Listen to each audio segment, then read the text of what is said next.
अब रामानंद जी को जैसा ज्ञान था उसने अपने शेष का समाधान कर दिया।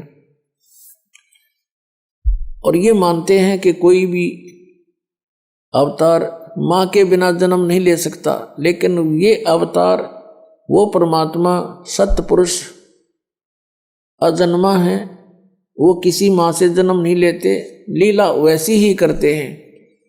एक बालक रूप धारण करके कमल के फूल पर प्रकट हुए, और उस समय जब वो परमात्मा शिशु रूप धारण करके एक लीला करने आते हैं तो उनकी परवरिश की लीला कंवारी गायों से होती है। ये वेदों में लिखा है। वेद तो दास ने पढ़े हैं, अभी सन 2001 के बाद ही इनको जाना है, और परमात्मा की हुई लीला लिपिबद्ध कबीर सागर में लगभग 600 वर्ष पहले से है। अब इससे हम भगवान पहचान लेंगे कि वेद जो गुण बताते हैं परमात्मा के, वो किस भगवान में खरे उतर रहे हैं। ही इज गॉड, वह परमात्मा है। इतनी सी बात है। इन सदग्रंथों में हम पहले भी मानते थे कि वेद सत्य हैं, सच्चे ज्ञान युक्त है, लेकिन इन वेदों के आधार से हमें यह बताया गया कि परमात्मा निराकार है, लेकिन वेदों में लिखा है वो साकार है, सशरीर है, उसका नाम कबीर है, कबीर देव। तो जिनको हम विद्वान माना करते थे वो विद्वान नहीं, अज्ञानी अनाड़ी थे, संस्कृत भाषा जानते थे। संस्कृत भाषा पढ़ने वाला भी समझ सकता है कि परमात्मा सशरीर है, उसमें लिखा स्पष्ट है। अग्नि तनुरसी, यजुर्वेद के 5वें अध्याय के प्रथम मंत्र में 2 बार लिखा है, अग्नि तनुरसी विष्णुवे तवा सोमस्य तनुरसी। परमेश्वर सशरीर है और सबके धारण पोषण करने के लिए उस अमर पुरुष का और भी शरीर है। तो इस प्रकार हम अब सदग्रंथों को जानकर परमात्मा को पहचान सकते हैं। उधर से नीरू नीमा आए स्नान करने के लिए। वो समय था ब्रह्म मुहूर्त का। ब्रह्म मुहूर्त कहते हैं सूर्य उदय होने से पहले 1.5 घंटा का जो समय है उसको ब्रह्म मुहूर्त बोलते हैं ये। तो उस समय वो स्नान करने के लिए चले अपने घर से। स्नान करने लगी, पहले नीमा ने स्नान किया। नीमा स्नान करके बाहर आई, फिर नीरू स्नान करने के लिए गया।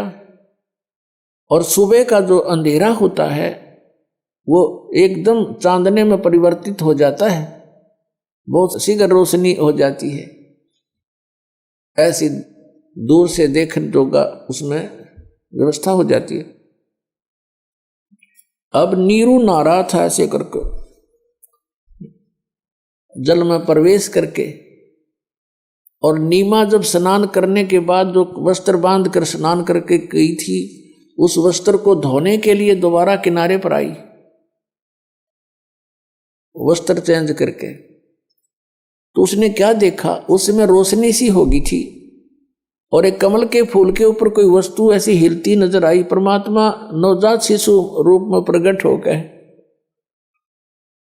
और एक पैर को हिला रहे थे।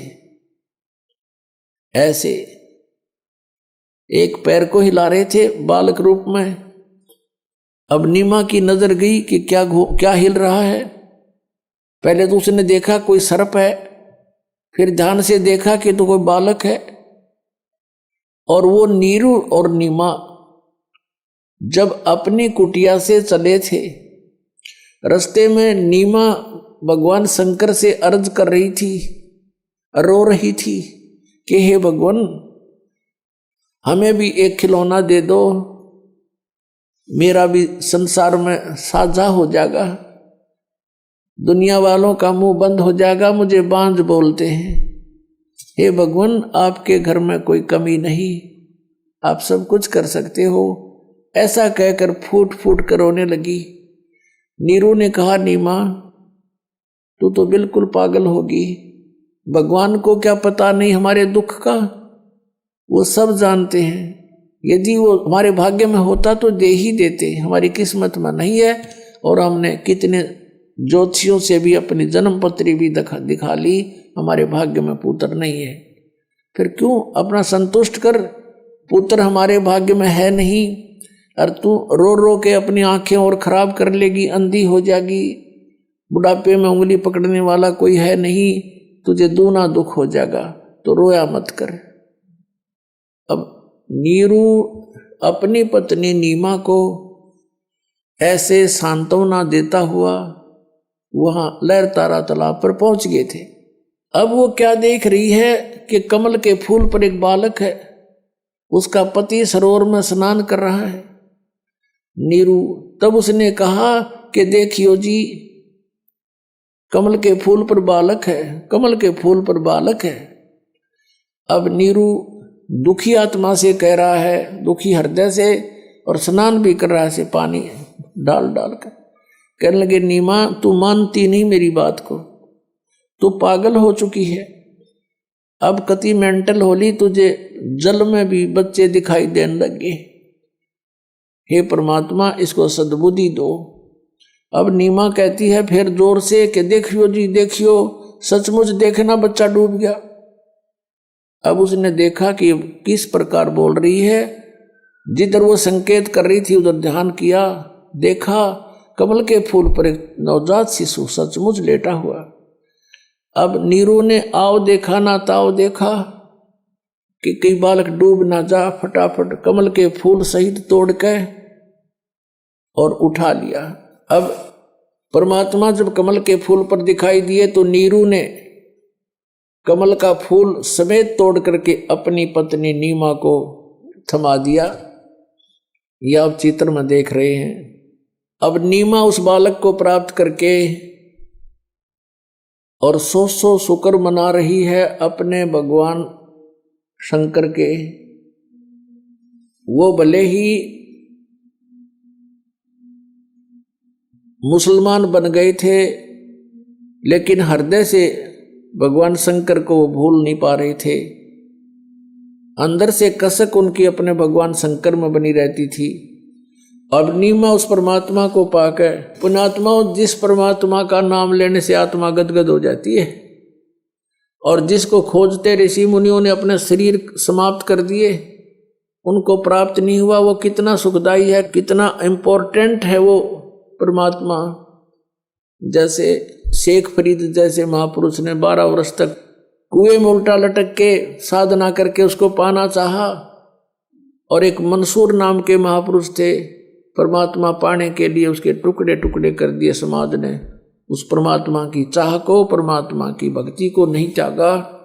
तो कहते हैं जाके ऊपर एती बीती कैसा है वो भगवान, जिसके लिए ऐसे ऐसे कष्ट सहन किए महापुरुषों ने, वो कैसा है वो भगवान।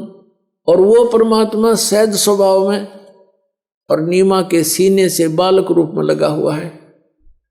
पुण्यात्मा एक स्वभाव होता है, जैसे चंदन का पेड़ में उसमें ठंड होती है, बर्फ के अंदर स्वभाव है उसका ठंडा करने का, शीतल स्वभाव होता है। ऐसा ही परमात्मा का गुण है। अब वो परमात्मा जिसमें वो गुण है कि जो जिसके साथ रहे उसके सभी दुखों का को दूर कर देता है, उसके शरीर के कष्ट को भी दूर कर देता है, और एकदम उसको एक अलग सा आभास होता है। अब उस परमात्मा को चरणों गोदी में लेकर के वो माई कभी बच्चे की तरह उसका मुंह से चूम चूम कर प्यार कर रही है, कभी सीने से लगा रही है और शुक्र मना रही है शंकर भगवान का। परमात्मा गोदी में और महिमा शंकर भगवान की हम न्यों भूल गए, हम ऐसे विचलित हैं। यहाँ गरीबदास साहब जी कहते हैं, जगत का पेखना पेखा और धनी का नाम ना लेखा। शुक्र मना रही है शंकर भगवान का, और परमात्मा खुद कैसे आ रहे हैं, वो कौन है परमात्मा उसका पता भी नहीं। अब कैसे उपमा की है गरीबदास साहिब जी ने अपने भगवान की। 84 बंधन कटे कीनी कल्प कबीर, भवन चतुर्दश लोक सब टूटे जम जंजीर। 84 बंधन कटे कीनी कल्प कबीर, भवन चतुर्दश लोक सब ये टूटे जम जंजीर। अंत कोट ब्रह्मांड में बंदी छोड़ कहाए, सो तो एक कबीर हैं जननी जने नमाए। शब्द स्वरूपी साहेब धनी, शब्द सेंद सब माही, बाहर भीतर रम रहा जहां तहां सब ठाही। जल थर पृथ्वी गगन में वो बाहर भीतर एक, पूर्ण ब्रह्म कबीर हैं अवगत पुरुष अलेख। सेवक होकर उतरे इस पृथ्वी के माही, जीव उदाहरण जगत गुरु बार बार बल जाही।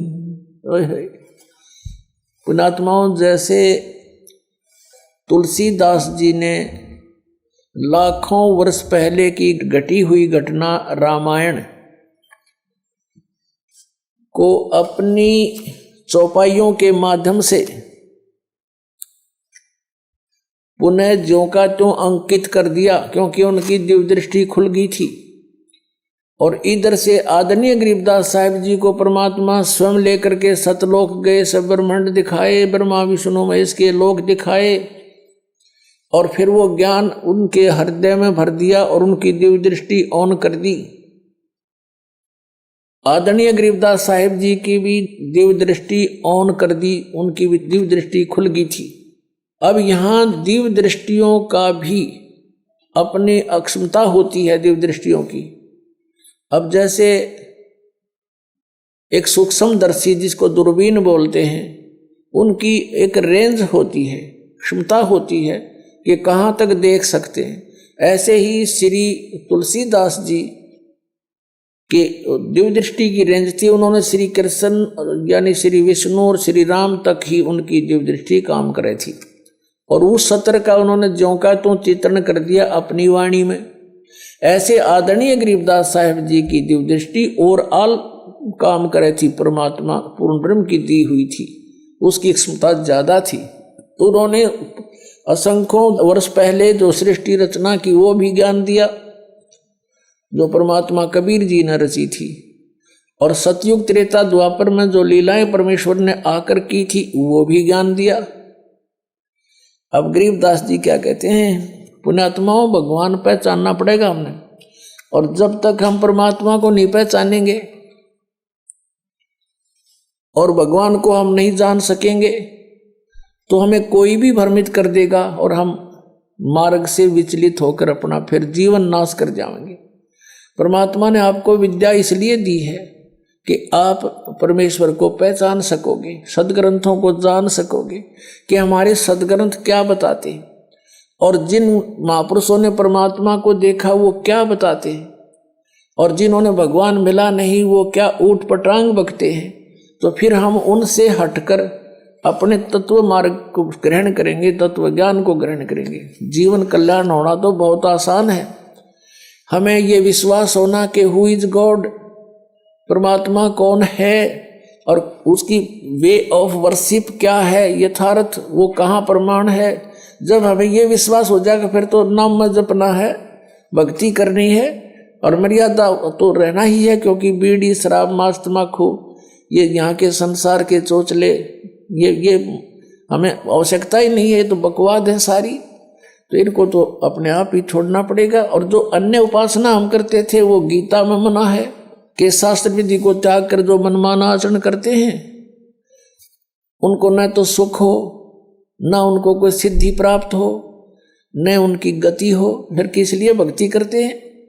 इन तीनों वस्तुओं के लिए भक्ति करते हैं। तो श्री गीता जी में ना तो कि तीर्थ पर जान का संकेत, आदेश, प्रावधान, और ना हरे कृष्ण हरे राम राधे राधे मिला श्याम, ये कोई मंत्र नहीं। तो ये जो साधना, ये मंत्र, ये सब व्यर्थ है। श्राद्ध निकालना गीता मना कर रखा। 9वें अध्याय के 25वें श्लोक में कहा कि अर्जुन, भूत पूजने वाले भूत बनेंगे। ये श्राद्ध निकालना, अस्थि उठाना, जल प्रवाह करके आना, ये सारे जो है ना भूत पूजा है। श्राद्ध निकालना, फिर तेरहवीं करना, ये सारी भूत पूजाएं हैं। मरने के बाद जो पूजा की जाती है भूत पूजाएं कहलाती हैं। तो इसमें लिखा है कि जो भूत पूजेंगे भूत बनेंगे, देव पूजेंगे देवताओं के पास जाएंगे, उनके नौकर लग के वहां धक्के खाओगे, उनके लोक में चले जाएंगे। और मेरी भक्ति करने वाला मुझे प्राप्त होगा। तो कहने का भाव ये है कि गीता जी में श्राद्धों को मना किया है, तीर्थ व्रतों का उसमें कति उल्लेख नहीं, बल्कि 6 अध्याय के 16वें श्लोक में व्रत करने वालों के लिए भी मना किया है। उसमें कहा कि अर्जुन, ये योग यानी भक्ति न तो अधिक खाने वाले की और न बिल्कुल ना खाने वाले की, बिल्कुल ना खाना व्रत रखना, और ना घना जागने वाले की और ना घना सोने वाले की, ये कभी सफल नहीं होती।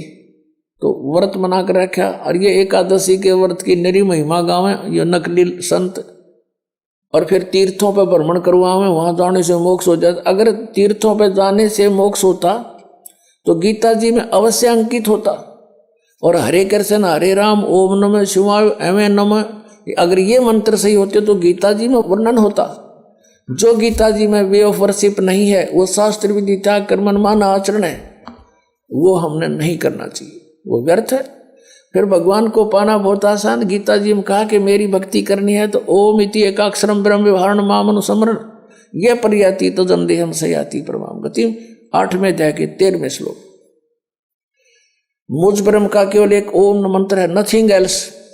अंतिम सांस तक भक्ति करता हुआ जो शरीर छोड़कर जाता है सो याति परमाम गतिम, वो मेरे यानी ब्रह्म से मिलने वाली जो परम गति है उसको प्राप्त होता है। कहाँ ब्रह्म लोक में चला जाता है।